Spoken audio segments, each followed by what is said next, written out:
그 다음에 우리가 나오는 것이 양자죠. 양자. 칭의는 여러분 체험으로 모릅니다.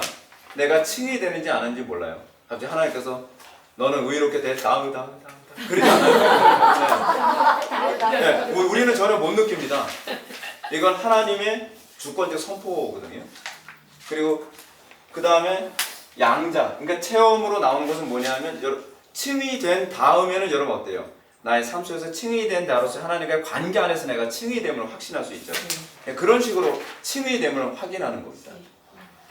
양자됨도 똑같습니다. 양자됨도 신분에 관계된 거거든요. 칭의도 신분에 관계된 것이고 양자됨도 신분에 관계된 부분입니다. 그러다 보니까 양자됨도 너는 내 아들이 됐다 그런 말씀 안 하시죠 우리한테요.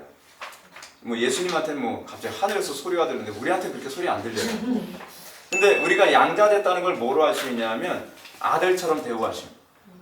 히브리서 12장에 나오죠. 우리를 훈육하심. 징계라고 번역을 했거든요. 우리 한글 성경에서는. 근데 징계라고 번역했는데 그건 번역이 적절하지 않습니다. 더 좋은 한국말이 있는데 번역을 잘못했어요. 먼저 여러분 요한복음 1장 12절 보면 영접하는 자고 그 이름을 믿는 자들에게는 하나님의 자녀가 되는 권세를 주셨다고 얘기하고 있고요. 또 그 하나님의 자녀가 됨으로 말미암아 뭐가 나와요? 1번 보게 되면 훈육을 받게 되죠. 너희가 처음 징계를 받기 위함이라. 징계에 해당하는 헬라어가 뭐냐면 파이데이아예요. 파이데이아. 옛날에 여러분 그 기독교 백화점에는 파이디온이라고 하는 무슨 책이 있었죠? 네, 그게 자녀라는 얘기거든요.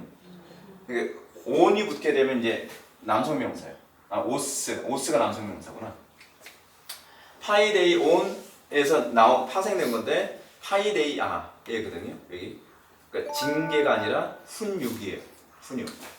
그러니까 그러니까 훈육이라고 했을 때 굉장히 포괄적이잖아요. 매를 드는 것만이 아니라 격려도 있고 때로는 가르침도 있고 다양한 것들을 다 포함해서 훈육이라고 하잖아요. 하나님께서 우리를 훈육하시죠. 그래서 우리가 예수 믿기 전에는 개떡같이 살아도 별일 없는데 예수 믿고 난 다음에는 똑같은 어떤 사기를 쳐도 안 먹혀요. 옛날처럼 옛날 세속적 방식으로 살 수 없도록 하나님께서 이렇게 저렇게 간섭하시죠. 그 훈육하시는 거죠. 그리고 말씀을 통해서 하나님께서 깨닫게 하시고 또 조명하시고 관계를 통해서 또 그렇게 하시고 그렇게 하면서 내 의도와 관계없이 나를 자꾸 다듬어 가시는 외부적 손길이 자꾸 느껴지는 거예요. 그거요 아무나 다 받는 게 아닙니다. 악하게 사는 것이 우리의 삶의 스타일이 아니거든요. 계속 우리를 그렇게 훈육하시면서 자녀답게 만들어 가시죠. 사실 버려진 자식들에 대해서는 관심 없잖아요. 근데 하나님의 자녀이기 때문에 일거수일투족 하나하나까지 다 간섭하시면서 하나님의 손길이 느껴지죠. 그래서 양자. 양자에 관한 얘기, 훈육받게 됨. 그 양자의 영을 받아 기도하게 돼요. 아바 아버지라 부르짖는. 그래서 양자의 영이 임한 증거 중에 하나는 뭐냐면 기도가 달라지죠. 거듭나면요 기도가 달라져요. 기도가 막 되게 간절해져요. 어떤 사람은 목사님 저는 왜 기도하는데 간절함이 없나요? 첫 번째는 마음이 가난하지 않아서 그렇고요. 두 번째는 양자의 영이 없어서 그래요. 양자의 영이 있으면 그 심령이 아바 아버지라 부르짖는 그 심령 때문에 간절히 기도하게 됩니다. 세 번째, 아들과 함께 왕노릇함. 이 아들은 누굴 얘기하는 걸까요? 예수 그리스도시죠. 우리가 그리스도와 연합하여 그리스도의 왕권에 참여하게 됩니다. 그래서 다스리고 정복하고 땅에 충만하라 하신 창세기의 그 명령이 우리 삶 속에서 일어나요. 그래서 가정이 다스려지게 되고 사회가 다스려지고 뭐 쉽진 않지만 우리의 경제학 행위를 통해서 그게 가능해져. 문화명령이라고 그러죠. 다스리고 정복하고 땅에 충만하라. 그게 예배를 통해서 일어나는 것이 문화명령입니다. 그래서 여러분 문화라고 하는 것이 뭔지 아세요? 예배행위라고 되어 있어요. 이게 다 연결이 되어 있어요. 이게요. 네 번째, 아들의 부활에 참여함. 내가 그리스도와 그의 부활의 권능과 권한에 참여함을 알고자 그의 죽으심을 본받아. 그래서 우리가 아들 됐을 때, 양자에 참여됐을 때에 부활에도 참여하고요. 그 다음에 성화. 성화가 뭐예요? 성화, 아들화 돼가는 거죠. 그 sanctification. 우리가 거룩해져 가는 건데 거룩하게 됐다라고 하는 부분을 우리가 자꾸 가톨릭적으로 생각하는 경향이 많이 있어요. 우리는 가톨릭에 보게 되면 막 거룩해지면 막 맨날 기도는 막 왠지 이렇게 막 턱 이렇게 해서 막 이렇게 해야 될 것 같고 막 굉장히 걸을 것도 천천히 걸어야 될 것 같고 목사님들은 성경을 딱 이제 가지고 다니는 것도 항상 이렇게 가지고 그래야 뭐 거룩해지는 것 같은. 그래서 로만 칼라하고 할렐루야 하나님께서 여러분들 사랑하십니다 믿습니까? 뭐 이런 것을 이제 거룩이라고 생각을 하는데 성화라고 생각하는데 성화는 사실 그게 아니죠. 성화는 그리스도화돼가는. 그래서 그리스도를 닮아가는 것이죠. 예. 그리스도를 닮아야 되는데 왜냐하면 그것이 바로 아버지의 형상입니다. 예. 나를 보자 아버지를 보았느니라라고 하는 거죠. 근데 그 성화의 과정을 위해서 하나님께 날마다 우리를 다루시고 우리의 정과 욕을 십자가에 못 박게 하시는 그런 과정이 있습니다. 그 아들의 거룩함에 연합하여 성장하는 삶을 살아가는 것이죠. 그 다음에 성도의 견인. 성도의 견인 이게 굉장히 중요합니다. 견인 원래 여기에 견인이 이제 들어가는데요. 견인이 하나 들어가네. 견인 집어넣기도 하고 안 넣기도 해요. 그러니까 이건 뭐 별 생각 안 하셔도 됩니다. 근데 견인이 뭐냐면 여러분이 견인의 한자 보십시오. 여러분 견인하면 우리 항상 뭐가 떠오르죠? 네. 끌어오신다. 네. 우리 끌어오신다. 우리 그런 얘기 많이 들었잖아요. 그냥 개떡같이 살아도 하나님께서 천국으로 끌어주셔. 여러분들이 예수님을 영접하셨죠? 할렐루야. 그럼 아멘. 그럼 여러분 개떡같이 살아도 하나님께서 천국으로 끌어와 주실 걸 믿으시기 바랍니다. 은혜가 되는 교리예요. 은혜가 되는 교리가 아니라 악마의 교리입니다, 여러분. 그건 견인을 잘못 알고 있는 거예요. 이 견자가 그 견자가 아니에요. 우리는 끌 견자에다가 끌 인자라고 자꾸 생각을 하는 거예요. 그래서 자꾸 견인차. 예수님께서 우리를 한 번 구원하셨으면 절대로 지옥 안 보내시고 천국까지 이끌어 주신다. 견인해 주신다. 그건 자꾸 뭐 견인차 자꾸 생각하잖아요. 그럼 우리 자꾸 견인하게 되면 떠오르는 차가 뭐예요? 레카차. 그거 아니에요. 견자가 무슨 견자일까요? 구둘 견자를 써요. 인자는 인내할 인자를 씁니다. 그래서 영어로 perseverance of the saints, 성도의 견인이라고. perseverance가 뭐죠? 인내하는 교리죠. 그래서 여러분 제가 좀 읽어드릴게요. 성도의 견인은 믿음으로 구원받은 성도가 어떤 경우라도 천국에 갈 것을 보장해주는 안전보장의 교리가 아니다. 신자가 비록 타락한 삶을 살아간다 하더라도 은혜와 자비가 많으신 하나님이 신자를 결국 천국으로 견인해 주신다는 뜻이 아니라는 말이다. 이에 대해서 존 머리 교수는 다음과 같이 지적한다. 신자는 구원을 영원히 보장받는다거나 죄로 떨어질 수 없고 신앙과 성결로부터 다시는 타락할 가능성이 없다는 뜻이나 그런 암시를 포함하고 있지 않다. 신자도 타락할 수 있다 없다? 있다. 네. 또 신자도 어려움이 성결에서부터 떨어날 수도 있죠. 순간적으로요. 누가 그랬죠? 다윗도 그랬잖아요. 그렇죠? 그러니까 우리가 이거 잘못 알면 굉장히 좀 곤란한 부분이에요. 그러면서 신자가 신앙 이후의 생활 가운데서 아무리 죄에 빠진 생활 상태에 있어도 안전하다고 말하는 것은 바로 그 주장으로 말미암아 그리스도를 믿는 신앙을 헛것으로 만들고 하나님의 은혜를 세격거리로 바꾸는 결과가 된다. 견인교리는 신자들이 견딘다는 교리다. 견딘다는 교리인데요. 어떻게 견디냐면 내 힘으로 견디는 것이 아니라 지나가서 보니까 견뎠더라고요. 저에게서 일어나는 굉장히 많은 어려움이 있었는데 난 이건 도무지 인내 못할 것 같아요. 근데 어떠냐면요. 도망가고 싶으면 하나님이 이쪽을 막아버려요. 이쪽으로 도망가고 싶으면 이쪽을 막아버려요. 결국 그냥 이쪽으로 갈 수밖에 없게 돼요. 근데 그때는요 미칠 것 같아요. 아니 나도 내 삶을 살고 싶다. 그런 거 있잖아요. 막 도망가고 싶고 막 이탈하고 싶고. 근데 시간이 지나면서 제가 인내했더라고요. 그래서 저는요 견인의 교리를 이건 머리로 하는 거로는 알 수 없다. 그래서 우리의 신앙의 선배들이 좀 놀라울 정도로 인내하시면서 그분들의 일을 하셨잖아요. 그거요 은혜 아니면 안 됩니다. 그분들이 대단해서 인내하신 것이 아니라 하나님의 은혜가요 우리를 인내할 수밖에 없도록 그렇게 이끌어갔어요. 그러면서 우리가 하나님의 형상에 참여하게 되는 것이죠. 여러분 죄 짓는 것도 마음대로 쉽게 안 됩니다. 죄 짓고 싶어도 하나님께서 막으시면요 죄질 자유도 없어요. 나도 죄 짓고 싶다고요. 그러고 있잖아요. 근데 하나님의 은혜가 죄 질 수 있는 길을 또 막아주세요. 근데 때로는 하나님께서 죄 짓는 걸 허용해 주시기도 해요. 왜냐하면 그걸 통해서 우리를 더 거룩하게 만드시고 우리를 더 성숙하게 만드시고 또는 겸손하게 만들기 위해서요. 그래서 하나님의 허용이라고 하는 부분을 좀 많이 이해를 하셔야 되는데 다윗이 우리아의 아내 밧세바 범하는 사건도 하나님께서 막아주실 수 있는 부분이었거든요. 근데 왜 허용하셨느냐? 다윗을 이거는 이 인내 교리에 해당되는 부분이 아니라 양자 교리에 해당하는 부분입니다. 아들처럼 대우하시는 거예요. 때로는 우린 그렇잖아요. 아이들이 걸음마 걷다가 넘어지는 거 부모가 안 잡아주잖아요. 우리 한국 엄마들은 잘 잡아주지만 그거 별로 좋은 교육 아니죠. 때로는 실패하도록 하고 때로는 어려움에 처하도록 놔두고 때로는 넘어지는 거 놔두고 그러면 어떻게 해요? 거기서 더 많은 걸 얻잖아요. 거기서요. 근데 하나님께서는 우리에게 그런 교육을 많이 하시거든요. 그래서 제가 이제 우리 애들도 그런 부분도 이제 많이 적용을 해요.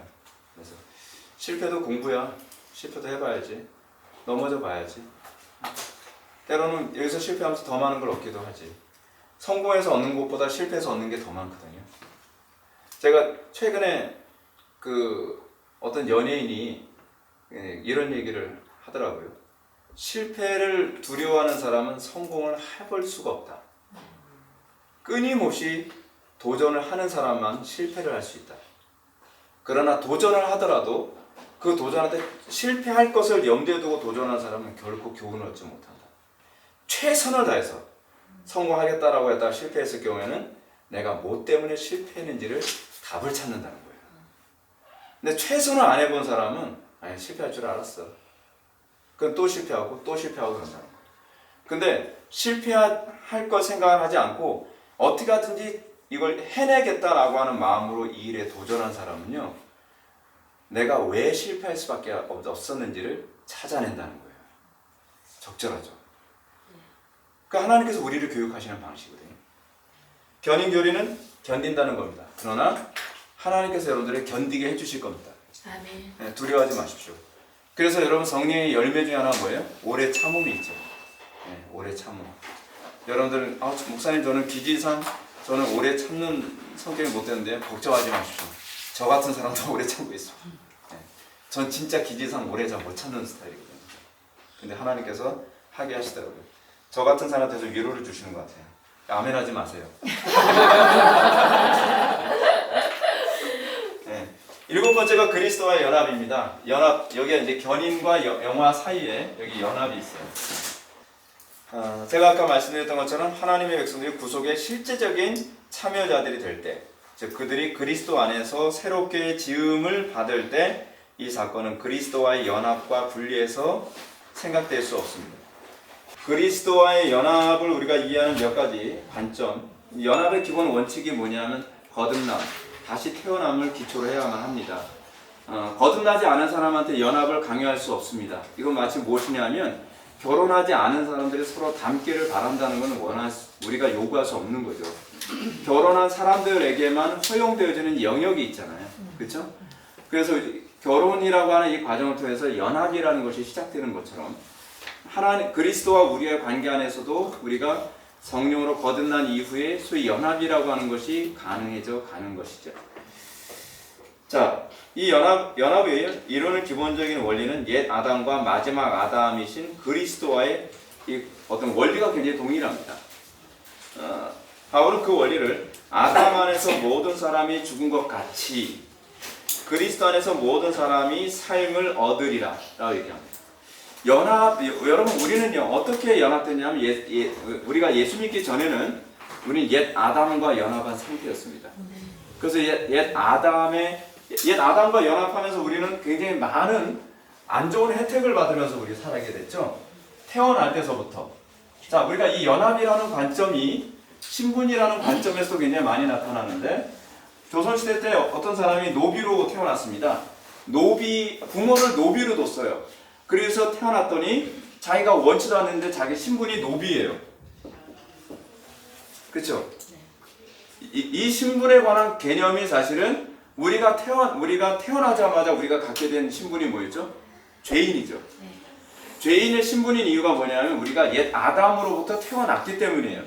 그렇다고 한다면 우리가 새로운 신분에 다시 연합이 되려면 어떻게 되죠? 다시 태어나야 되죠. 네. 그 신분 세탁이 일어나야 되는 거예요.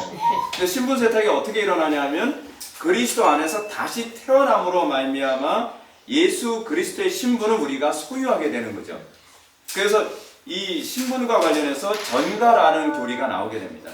우리는 그리스도로부터 의가 전가되어지죠. 그리고 다양한 많은 권리가 우리에게 전가됩니다.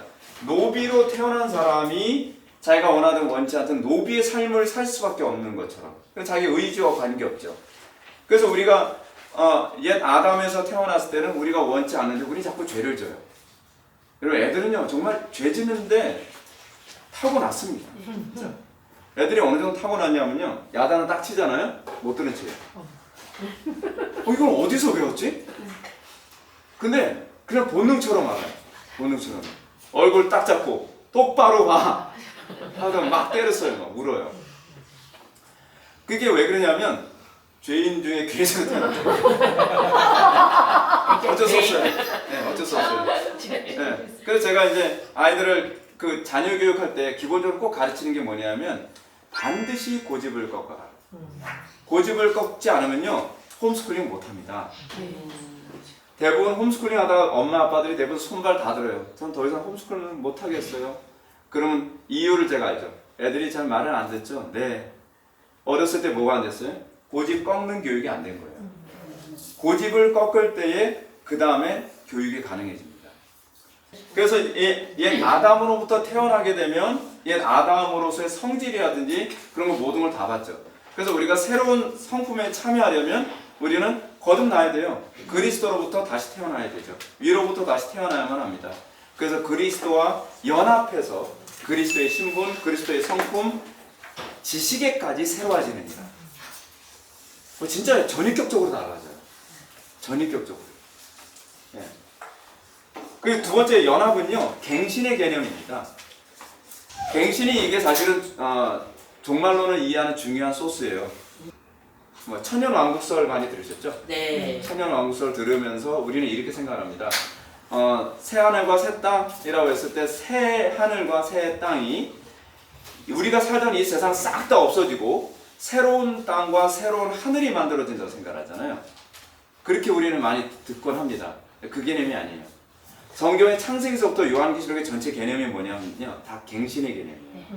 회복. 그렇죠. 가장 적절한 단어에서 회복이에요. 네. 그래서 우리 교회가 회복의 교회예요. 사실은 회복이라는 제가 단어를 선택한 이유가 뭐냐면 성경이 얘기하는 구원의 개념이 회복의 개념이거든요. 그러니까 옛 아담이 실패한 것으로부터 회복. 그리고 새하늘과 새 땅이 바로 이 새라고 하는 개념이요. 헬라어에서 새라고 하는 개념이 네오스와 카이노스라고 하는 단어를 사용합니다. 근데 네오스라고 하는 단어는 어떤 단어냐면 이전 거 싹 다 없애고 새로운 걸 만드는 걸 네오스라고 그래요. 그걸 영어로 뉴라고 그러죠.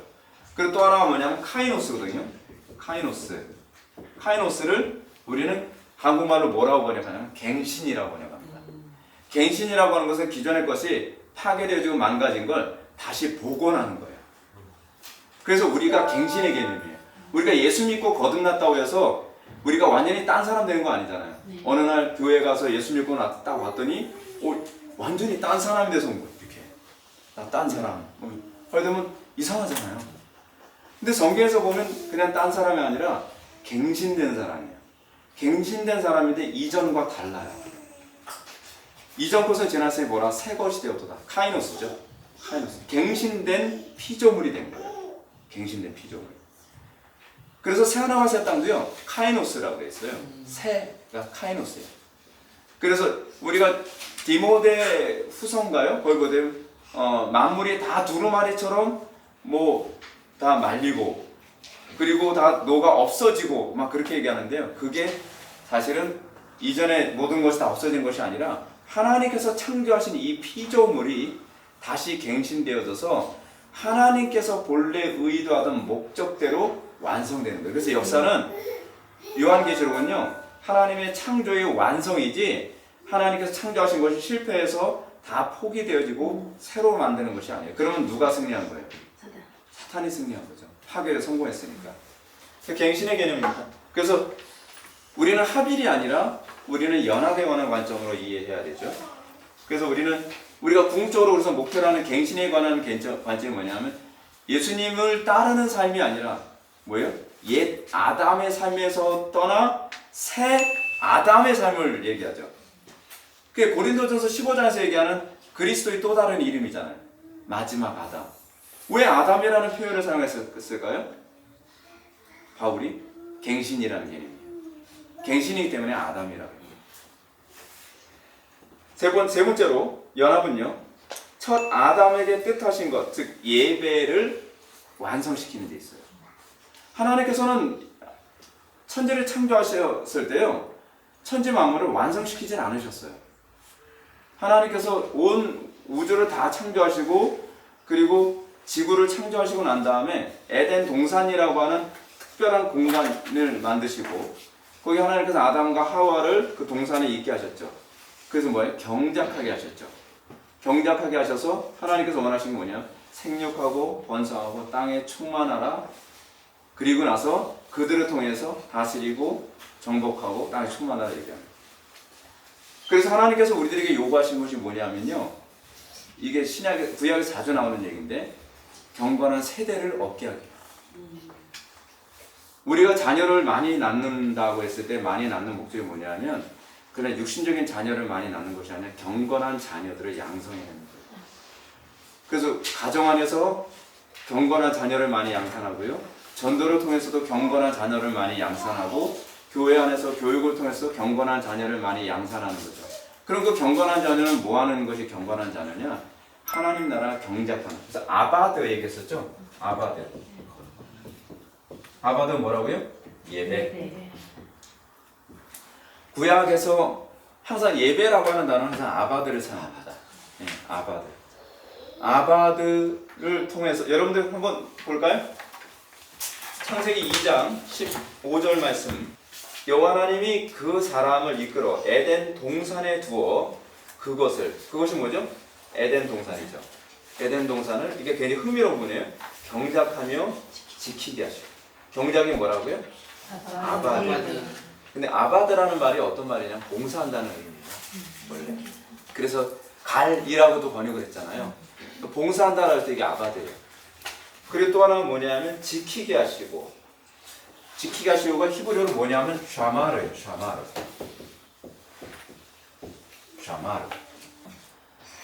근데 이 아바드가 예배 또는 그 노동의 의미도 있고요. 그리고 아까 경작의 의미가 있죠. 근데 흥미로운 게 뭐냐면요. 에덴 동산에 두시고 경작하게 하셨잖아요. 에덴이 뭔지 아세요? 에덴이 구약에서요? 히브리어의 의미는 기쁨인데 예배당이에요. 성전이에요, 성전. 에덴 동산은요, 철저히 성전으로 창조됐어요. 그러니까 그걸 어떻게 하냐면 에덴 동산에 나오는, 예를 들어서 에덴 동산의 입구가 어느 쪽일까요? 동쪽이에요. 동쪽인 이유가 있어요. 성전은 무조건 동쪽으로 입구로 만들거든요. 성막을 건조할 때요, 이스라엘 백성의 광야를 막 다니다가 어떻게 하죠? 성막 져라 그러면은 이게 무빙 텐트거든요. 이동 텐트예요. 그러면 텐트를 딱 이게 성막을 질 때 항상 동쪽이 어디야? 동쪽 이쪽이네. 그럼 동쪽에다가 입구를 만들고 그 다음에 성막을 딱 져요. 네. 성전적 요소를 다 가지고 있어요. 그러면 구약에서 또 성전이 또 뭐가 나올까요? 성막이 나오고 그 다음에 또 나오는 것이 가나안 땅이에요. 가나안 땅이 성전이에요.